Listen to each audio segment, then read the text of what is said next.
Some of the most profound lessons that I've ever learned about God did not come from seminary, did not come from Bible class. Many great lessons came from there, but some of the greatest lessons I've ever learned have come from my children. When our oldest was a baby, he would throw these really intense fevers, and we would get very nervous, very concerned about him.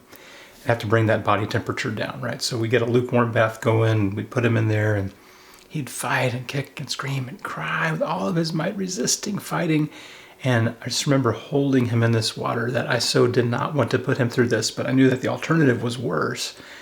And I just kept thinking how much he must hate me for doing this, but he does not know what I know. He does not see what I see. He does not understand what I understand, that this is best for him. So tears rolling down his little baby cheeks, tears rolling down my daddy cheeks, holding this little boy down in the lukewarm water, kicking and screaming and crying, and I'm crying too, and we're all crying, we're all upset, but this is what's best. I can't help but think about God in times like that. I can't help but think about how God sees us and how we see God, and sometimes he's putting us into these situations that are very uncomfortable, even hurting, but it's what he knows is best for us in the long run.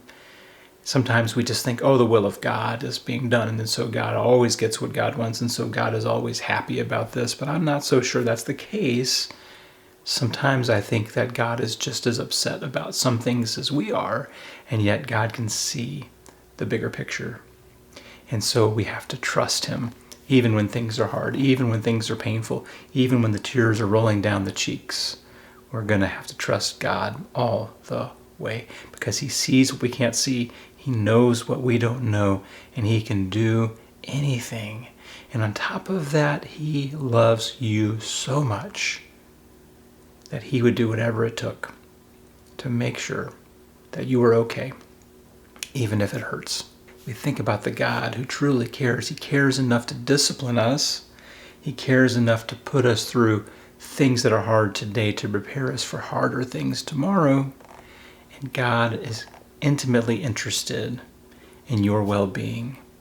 And so we can entrust ourselves into his care. We can entrust ourselves into his hands and know that he's going to do what's best now. What a gracious God we serve, who is willing to hold us in the water, even though we kick and scream, because to let us out would surely mean our demise. This is the God who we serve. This is the God who we love. So let's follow him. Let's trust him, even when it's uncomfortable. So many people have a conception of God that God is gleefully putting us in the water, that God is gleefully pouring the water on us. Oh, let's put him through the ringer. Let's just put him through the misery. No, that's not the attitude of God toward his children. He's a loving father, a compassionate father, abounding in steadfast love to the thousands of generations for those who love him. And what lessons have you learned from raising kids? What have they taught you about God? What stories can you share with us in the comments about what you have seen through raising kids that just showed you so much about the character and nature of God? Take care.